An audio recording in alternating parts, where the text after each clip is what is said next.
दोस्तों एक बार फिर से हम आपके लिए Bihar ITI online form 2025 apply process की अपडेट लेके आ चुके हैं। कैसे आप बिहार आईटीआई का ऑनलाइन फॉर्म फिल कर सकते हो, कंप्लीट जानकारी आपको इस वीडियो में दी जाएगी। लास्ट डेट की भी न्यू अपडेट आ चुकी है। लास्ट डेट की अपडेट आप इस वीडियो से चेकआउट कर सकते हो। ऑनलाइन आवेदन करते समय आपको कोई भी ऐसी गलती या फिर मिस्टेक नहीं करनी होगी जिसके करने से आपके एप्लीकेशन फॉर्म रिजेक्ट हो सकते हैं। और ऑनलाइन अप्लाई करते समय आपको कुछ महत्वपूर्ण बातों का भी ध्यान रखना होगा, तभी आपके एप्लीकेशन फॉर्म सक्सेसफुली सबमिट किए जाएंगे। अप्लाई करते समय आपको फोटोग्राफ, सिग्नेचर, डॉक्यूमेंट्स कैसे और कितने केबी में अपलोड करने होंगे, कंप्लीट जानकारी आपको इस वीडियो में दी जाएगी। साथ ही साथ इस वीडियो में हम आपको ये भी जानकारी दिखाएंगे कि क्या यहाँ पर ऑनलाइन रजिस्ट्रेशन की पूरी प्रक्रिया दी गई है, कैसे आप रजिस्ट्रेशन से प्रिंट तक अपना फॉर्म फिल कर सकते हो, क्वालिफिकेशन डिटेल आपकी क्या रहने वाली है, क्या यहाँ पर ऑनलाइन फीस पेमेंट की डिटेल है, कैसे आप अपनी फीस पेमेंट कर सकते हो। कंप्लीट जानकारी के लिए आपको वीडियो शुरू से लेके एंड तक बिना स्किप किए हुए देखनी होगी। इस वीडियो को कंप्लीटली देखने पर आपके सभी सवाल और डाउट क्लियर होंगे। तो चलिए दोस्तों, बिना कोई वक्त गंवाए शुरू करते हैं Bihar ITI online form 2025 fill up की पूरी जानकारी। फॉर्म भरने से पहले आपको हमारी वेबसाइट IND सरकारी नौकरी के इस पेज पर विजिट करना होगा, जिसका लिंक आपको नीचे description plus first comment box में मिल जाएगा। और हमारे इस पेज पर विजिट करके आप यहां से बिहार आईटीआई का ऑनलाइन फॉर्म फिल कर सकते हो। Bihar combined entrance competitive examination board की ओर से ये नोटिफिकेशन रिलीज किया गया था। Industrial training institute competitive admission test ITI CAT 2025 का नोटिफिकेशन है। ऑनलाइन आवेदन करने की यहाँ पर डेट एक्सटेंड कर दी गई है। जी हाँ दोस्तों, डेट यहाँ पर बढ़ा दी गई है। जो यहाँ पर आवेदन करने की अंतिम तिथि 7 अप्रैल थी, उसको बढ़ाकर अब 17 अप्रैल 2025 कर दिया गया है। लास्ट डेट की न्यू अपडेट है। और भी यहाँ पर अन्य डेट बढ़ा दी गई है। जो यहाँ पर फीस पेमेंट की 8 अप्रैल लास्ट डेट थी, उसको 18 अप्रैल कर दिया गया है। और जो करेक्शन की 10 से 13 अप्रैल डेट थी, उसको 20 से 22 अप्रैल कर दिया गया है। एग्जाम डेट जो 11 मई थी, उसको 17 मई कर दिया गया है। और जो एडमिट कार्ड आप डाउनलोड 28 अप्रैल से कर सकते थे, वो अब 6 मई से डाउनलोड कर सकते हो। 10वीं पास, साथ में मैथ और साइंस सब्जेक्ट के साथ में आप अप्लाई कर सकते हो। एज लिमिट मिनिमम 14 वर्ष है, मैक्सिमम अपर एज लिमिट यहाँ पर नहीं रखी गई है। जनरल OBC WS के लिए 750 रुपए फीस है। SC ST के लिए 100 रुपए है। PH दिव्यांग के लिए 430 रुपए है। यहाँ पर debit card, credit card, net banking के माध्यम से आप ऑनलाइन फीस पेमेंट कर सकते हो। ऑनलाइन तरीके से ही आप अप्लाई कर सकते हो। bceboard.bihar.gov.in इसकी ऑफिशियल वेबसाइट है, जिससे आप ऑनलाइन अप्लाई कर सकते हो। इंपोर्टेंट लिंक सेक्शन के अंतर्गत date extended notice PDF link पर क्लिक करके आप इसकी डेट चेकआउट कर सकते हो। जो कि बढ़ाई गई है वो आप यहां से चेकआउट कर सकते हो। डेट की पूरी जानकारी आपको इसमें दे दी गई है।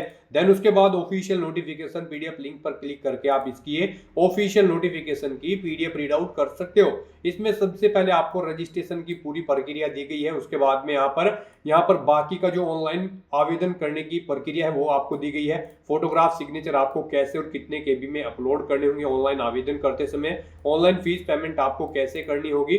साथ ही साथ यहाँ पर आपको इसमें भी डेट दे दी गई। जो प्रीवियस डेट थी वो आप चेकआउट कर सकते हो। और यहाँ पर जो डेट बढ़ाई गई है वो न्यू नोटिस से आप चेकआउट कर सकते हो। PDF रीड आउट करने के बाद में आपको अप्लाई ऑनलाइन लिंक पर क्लिक करना होगा, तो आपके सामने इसका ऑनलाइन का पोर्टल ओपन हो जाएगा। ऑनलाइन आवेदन करने का ये ऑफिशियल पोर्टल है। अगर आपने पहले से इस पोर्टल पर रजिस्ट्रेशन कर रखा है तो सेंटर में आपको क्लिक हियर फॉर लॉगिन की यहाँ पर टैब दी गई है। इस टैब पर आपको क्लिक करना होगा। इस टैब पर आप जैसे ही क्लिक करोगे तो इसका लॉगिन का ये पेज ओपन हो जाएगा। यहाँ पर आपको लॉगिन करने के बाद में फॉर्म फिल करना होगा। लॉगिन करने के लिए आपको सबसे पहले यहाँ पर इसमें रजिस्ट्रेशन नंबर एंटर करना होगा। पासवर्ड यहाँ पर आपको एंटर करना होगा। जो सिक्योरिटी कैप्चा आपको दिया गया है वो आपको इस बॉक्स में एंटर करना होगा। और यहाँ पर साइन इन की टैब पर क्लिक करके लॉगिन करते हुए अपने डैशबोर्ड में से फॉर्म फिल कर लेना होगा। और अगर आपने दोस्तों इस पोर्टल पर पहले से रजिस्ट्रेशन नहीं किया है तो आपको न्यू रजिस्ट्रेशन की यहाँ पर राइट साइड में टैब दी गई है। इस टैब पर आपको क्लिक करना होगा, तो आपके सामने कुछ इस तरह से रजिस्ट्रेशन का पेज ओपन हो जाएगा। सबसे पहले आपको यहाँ पर कुछ इंस्ट्रक्शन दिए गए हैं जो आप रीड आउट कर सकते हो। फीस की जानकारी दी गई है। सभी डिटेल को रीड आउट करते हुए आपको इस पेज को नीचे स्क्रॉल डाउन करना होगा और आई एग्री की चेक बॉक्स को आपको ओके करना होगा, तो आपके सामने रजिस्ट्रेशन का ये फॉर्म ओपन हो जाएगा। यहाँ पर आकर सबसे पहले आपको अपना नाम एंटर करना है, फिर उसे एक बार फिर से एंटर करके कंफर्म कर लेना है। उसके बाद आपको अपने फादर का नाम यहाँ पर एंटर करना है, फिर आपको अपनी मदर का नाम यहाँ पर एंटर करना है। उसके बाद यहाँ पर आपको अपनी डेट ऑफ बर्थ सेलेक्ट करनी है, उसे एक बार फिर से सिलेक्ट करके कंफर्म कर लेना है। अपना जेंडर सेलेक्ट करें, उसे एक बार बार फिर से सिलेक्ट करके कंफर्म कर लें। फिर यहाँ पर आप अपना कोई आइडेंटिटी का टाइप सेलेक्ट करें। यहाँ पर आपको class 10th roll number as printed on admit card, class 10th का रोल नंबर एंटर करना होगा आइडेंटिटी की टाइप में। उसके बाद यहाँ पर आपको अपना रोल नंबर एंटर करना है। फिर यहाँ पर आपको अपना मोबाइल नंबर एंटर करना है, अपनी ईमेल आईडी आपको एंटर करनी है। उसके बाद यहाँ पर आपको अपना पासवर्ड एंटर करना है। पासवर्ड के लिए यहाँ पर आपको गाइडलाइन दी गई है, आपको इस गाइडलाइन को ध्यान में रखते हुए अपना पासवर्ड क्रिएट करना है। आपका पासवर्ड यहाँ पर 8 से 13 कैरेक्टर के बीच में होना चाहिए और ये यहाँ पर अल्फा न्यूमेरिक फॉर्मेट में होना चाहिए। मींस आपके पासवर्ड में कम से कम एक अपर केस कैरेक्टर, एक लोअर केस कैरेक्टर, एक इंटीजर नंबर और एक स्पेशल कैरेक्टर जैसे कि @ या फिर डॉलर होना चाहिए। तो इस फॉर्मेट में आपको अपना पासवर्ड यहाँ पर क्रिएट करना है। उसके बाद आपको वही पासवर्ड एक बार फिर से एंटर करके अपना पासवर्ड कंफर्म कर लेना है। फिर यहाँ पर आपको ये कैप्चा कोड एंटर करना है और फिर यहाँ पर आपको सबमिट बटन पर क्लिक कर देना है। उसके बाद आपने जो रजिस्ट्रेशन फॉर्म में डिटेल प्रोवाइड कराई है उसका पूरा प्रीव्यू यहाँ पर आपको शो कर दिया गया है। यहाँ पर सभी डिटेल आप चेकआउट करें, कहीं पर कोई मिस्टेक है तो आप एडिट बटन पर क्लिक करके एडिट कर ले, नहीं तो यहाँ पर अब आपको सबमिट एंड नेक्स्ट ऑप्शन पर क्लिक कर देना है। उसके बाद आपके रजिस्टर्ड मोबाइल नंबर और ईमेल आईडी पर 2 अलग अलग OTP आए होंगे, वो OTP यहाँ पर आपको एंटर करने हैं। ये सिक्योरिटी पिन यहाँ पर एंटर करना है और फिर आपको वेरीफाई एंड सबमिट इस ऑप्शन पर क्लिक कर देना है। यहाँ पर आपका रजिस्ट्रेशन सक्सेसफुली कंप्लीट हो चुका है। आपको एक रजिस्ट्रेशन नंबर प्रोवाइड कर दिया गया है। ये रजिस्ट्रेशन नंबर आपके रजिस्टर्ड मोबाइल नंबर और ईमेल आईडी पर भी सबमिट कर दी गई है। आपको इन्हें केयरफुली नोट डाउन करके रख लेना है फ्यूचर यूज के लिए। और यहाँ पर अब आपको अपना फॉर्म अप्लाई करना है। उसके लिए यहाँ पर आपको कुछ स्टेप्स कंप्लीट करने हैं। रजिस्ट्रेशन का स्टेप आपका कंप्लीट हो चुका है। अब आपको अपनी पर्सनल इन्फॉर्मेशन देनी है, फिर आपको अपनी कॉन्टैक्ट डिटेल, उसके बाद आपको अपनी एजुकेशन की डिटेल, फिर आपको अपना फोटो और सिग्नेचर अपलोड करने हैं और फॉर्म को फाइनली सबमिट कर देना है और फाइनली आपको यहाँ पर अपना फीस पेमेंट करना है। तो इन स्टेप्स को अब आपको कंप्लीट करना है। उसके लिए यहाँ पर अब आपको पर्सनल इन्फॉर्मेशन की स्टेप पर क्लिक कर देना है। उसके बाद आपके सामने कुछ इस तरह से इंटरफेस ओपन होगा। यहाँ पर आकर आप अपना जेंडर सेलेक्ट करें। फिर यहाँ पर आपसे पूछा गया कि क्या आप बिहार के स्थायी निवासी हैं, अगर हैं तो यस करें और नहीं है तो यहाँ पर आप नो ऑप्शन सेलेक्ट कर लें। उसके बाद यहाँ पर आपसे पूछा गया है अपनी आवासीय योग्यता का चयन करें। यहाँ पर आपके माता पिता या पत्नी बिहार के स्थायी मूल निवासी है या फिर नहीं, आप ऑप्शन सेलेक्ट करें। फिर आपको यहाँ पर अपनी कैटेगरी सिलेक्ट कर लेनी है।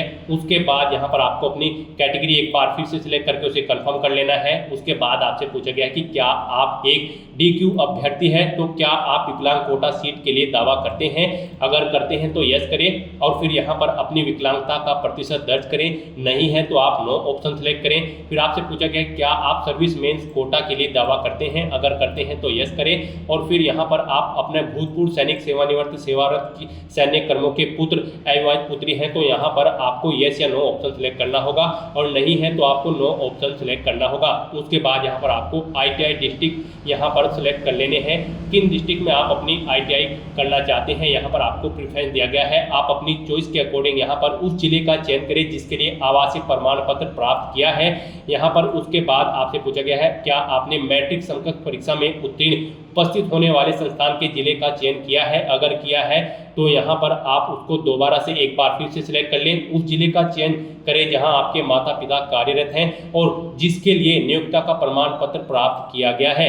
तो यहाँ पर उसके बाद आपको पूछा गया है उस जिले का चयन करें जिसमें आपकी पसंद की ITI स्थित है, यानी कि आपको अपनी चॉइस के अकॉर्डिंग जिला सेलेक्ट कर लेना है। फिर आपको यहाँ पर बताना है आपकी बॉडी पर कहीं कोई कट या तिल का निशान है तो उस पैलेस का नाम एंटर करें, नहीं है तो आप यहाँ पर नो मार्क एंटर कर दें। और उसके बाद गाइस यहाँ पर आपको सेव एंड कंटिन्यू के इस ऑप्शन पर क्लिक कर देना है। उसके बाद यहाँ पर आपको यस करना है। फिर आपके सामने यहाँ पर कुछ इस तरह से इंटरफेस ओपन होगा। यहाँ पर आप अपना कोरोस्पोंडेंस एड्रेस एंटर करें, फिर अपना परमानेंट एड्रेस एंटर कर दें और अगर आपका परमानेंट एड्रेस आपके कोरोस्पोंडेंस एड्रेस के अकॉर्डिंग सेम है तो आप इस चेकबॉक्स को ओके कर दें। ऑटोमेटिकली आपका परमानेंट एड्रेस आपके कोरोस्पोंडेंस एड्रेस के अकॉर्डिंग फिल हो जाएगा। उसके बाद यहाँ पर आपको सेव एंड कंटिन्यू के इस ऑप्शन पर क्लिक कर देना है। नेक्स्ट यहाँ पर आपको अपनी एजुकेशनल क्वालिफिकेशन की डिटेल देनी है। गाइस यहाँ पर ITI के इस एग्जाम में पार्टिसिपेट करने के लिए आपका 10वीं क्लास पास आउट होना जरूरी है विद मैथ या फिर साइंस सब्जेक्ट के साथ, या फिर 10वीं में अपियर कैंडिडेट भी एलिजिबल हैं, अप्लाई कर सकते हैं। तो यहाँ पर आपको अपना पासिंग स्टेटस बताना है, आप अपियरिंग हो या फिर पास आउट हो। अपियरिंग हो तो आप यहाँ पर पासिंग ईयर सेलेक्ट करें, फिर बोर्ड का नाम दें, उसके बाद इंस्टीट्यूट का नाम और एड्रेस दें। और अगर आप कंप्लीट कर चुके हो अपनी 10वीं तो यहाँ पर आप पास ऑप्शन सेलेक्ट करें, फिर यहाँ पर ईयर सेलेक्ट करें किस ईयर में अपने आप आपने अपनी 10वीं क्लास पास आउट की है, बोर्ड का नाम यहाँ पर दें, किस बोर्ड से आपने अपनी 10वीं क्लास पास आउट की है, इंस्टीट्यूट या कॉलेज का नाम दें जिससे आपने अपनी 10वीं क्लास पास आउट की है, रिजल्ट का मोड बताएं, परसेंटेज में है या फिर सीजीपीए में है। सीजीपीए में अगर आपका रिजल्ट है तो यहाँ पर आपको सेलेक्ट करना होगा यहाँ पर कितना फैक्टर है, सीजीपीए मल्टीपल फैक्टर आपको सेलेक्ट करना होगा, कितना सीजीपीए आपने ऑब्टेन किया है यहाँ पर आप एंटर करें। उसके बाद आपकी परसेंटेज यहाँ पर कैलकुलेट होकर आ जाएगी और अगर आपके मार्क्स परसेंटेज में है तो आप परसेंटेज ऑप्शन सेलेक्ट करें, मैक्सिमम मार्क्स यहाँ पर दें, कितने मार्क्स थे, टोटल कितने मार्क्स आपने ऑब्टेन किए हैं वो एंटर करें, इनके अकॉर्डिंग आपकी परसेंटेज कैलकुलेट होकर आ जाएगी। इस तरह से अपनी एजुकेशन क्वालिफिकेशन की डिटेल प्रोवाइड कराने के बाद अब यहाँ पर आपको सेव एंड कंटिन्यू के इस ऑप्शन पर क्लिक करना है और फिर यहाँ पर आपके सामने ये पॉपअप ओपन होगा, आप यस पर क्लिक करें। उसके बाद यहाँ पर आपको अपने डॉक्यूमेंट अपलोड करने हैं, यहाँ पर आपको अपना फोटो सिग्नेचर अपलोड करना है और साथ ही साथ आपको यहाँ पर अपना सिग्नेचर इंग्लिश और हिंदी दोनों लैंग्वेज में अपलोड करने होंगे। तो यहाँ पर आपका जो फोटो होगा वो 10 से 300 KB के बीच में होना चाहिए, सिग्नेचर आपके 5 से 50 KB के बीच में और ये JPG फॉर्मेट में होने चाहिए। तो इन्हें अपलोड करने के लिए आपको चूज फाइल बटन पर क्लिक करना है, फाइल को सिलेक्ट कर लेना है और प्रीव्यू एंड अपलोड ऑप्शन पर क्लिक करके यहाँ पर इन्हें अपलोड कर देना है। गाइस जब यहाँ पर आप अपने डॉक्यूमेंट अपलोड करोगे उन फाइल का नाम कुछ इस तरह से होना चाहिए, नहीं तो यहाँ पर आपके डॉक्यूमेंट अपलोड नहीं होंगे। जो यहाँ पर आपका फोटोग्राफ होगा उसमें आपके नाम के शुरू के 2 कैरेक्टर और अंडरस्कोर फोटो होना चाहिए। सिग्नेचर में जो इंग्लिश के सिग्नेचर होंगे उसमें भी आपके नाम के शुरू के 2 कैरेक्टर और अंडरस्कोर ENG सिग्नेचर होना चाहिए। हिंदी के सिग्नेचर में यहाँ पर आपके नाम के शुरू के 2 कैरेक्टर और अंडरस्कोर हिंदी सिग्नेचर होना चाहिए। इस तरह से आपकी फाइल के नाम होने चाहिए, उन्हें JPG फॉर्मेट में होने चाहिए। उसके बाद आपको चूज फाइल बटन पर क्लिक करना है, फाइल को सिलेक्ट करना है और प्रीव्यू एंड अपलोड ऑप्शन पर क्लिक करके अपने इन तीनों डॉक्यूमेंट्स को आपको अपलोड कर देना है। फोटो और सिग्नेचर अपलोड करने के बाद आपके सामने आपके एप्लीकेशन फॉर्म का पूरा प्रीव्यू शो कर दिया जाएगा। आपको सभी डिटेल केयरफुली चेकआउट करनी है, पेज को नीचे स्क्रॉल डाउन करना है, कहीं पर कोई मिस्टेक है तो आप बैक टू एडिट ऑप्शन पर क्लिक करके एडिट कर ले, नहीं तो आप इस चेकबॉक्स को ओके करें और फिर final submit and proceed to payment इस ऑप्शन पर क्लिक कर दें, फिर आप यस कर दें। उसके बाद आपके सामने यहाँ पर कुछ इस तरह से इंटरफेस होगा। यहाँ पर आपके सभी स्टेप कंप्लीट हो चुके हैं, केवल फीस का स्टेप रह चुका है। तो यहाँ पर अब आपको payment of examination / counselling fees option पर क्लिक करना है। उसके बाद आपके सामने यहाँ पर कुछ इस तरह से इंटरफेस ओपन होगा। यहाँ पर आपको आपकी कैटेगरी के अकॉर्डिंग एप्लीकेशन फीस का अमाउंट शो कर दिया जाएगा। गाइस यहाँ पर जनरल OBC EWS को 750 रुपये फीस जमा करानी है, SC ST को 100 रुपये, PH दिव्यांग को 430 रुपये फीस के रूप में जमा कराने होंगे, जो कि आप ऑनलाइन मोड में debit card, credit card, net banking या फिर UPI के थ्रू फीस पेमेंट कर सकते हो। यहाँ पर आकर आपको ऑनलाइन पेमेंट ऑप्शन सेलेक्ट करना है, पे भी इस ऑप्शन पर क्लिक कर देना है। उसके बाद आपको रेडियो बटन पर क्लिक करना है, बिल्ड एज पेमेंट गेटवे, और फिर आपको प्रोसीड फॉर पेमेंट इस ऑप्शन पर क्लिक कर देना है।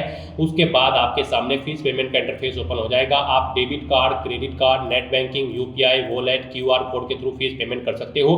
UPI ऑप्शन आपके लिए बेस्ट रहेगा। आप यहाँ पर UPI के ऑप्शन पर क्लिक करें, अपनी UPI ID एंटर करें और फिर मेक पेमेंट ऑप्शन पर क्लिक करके अपना फीस पेमेंट कर दे, या फिर आप शो क्यू कोड इस ऑप्शन पर क्लिक करें, इस बार कोड को यहाँ पर आप स्कैन करें और अपना फीस पेमेंट कर दे। सक्सेसफुली फीस पेमेंट करने के बाद आपको आपके डैशबोर्ड में डायरेक्ट कर दिया जाएगा। वहाँ से आप अपने एप्लीकेशन फॉर्म का स्टेटस चेकआउट कर लें और उसका एक हार्ड कॉपी प्रिंट आउट ले लें फ्यूचर यूज के लिए, फ्यूचर रेफरेंस के लिए। तो दोस्तों ऐसे आप बिहार ITI संयुक्त प्रवेश प्रतियोगिता परीक्षा 2025 में पार्टिसिपेट करने के लिए अपना फॉर्म अप्लाई कर सकते हो बिना कोई मिस्टेक किए हुए। आज की इस वीडियो में बस इतना ही। आई होप ये वीडियो आपको पसंद आई होगी। अगर पसंद आई हो तो इसे लाइक और शेयर करें, चैनल पर नए हो तो इसे सब्सक्राइब कर लें। Thanks for watching.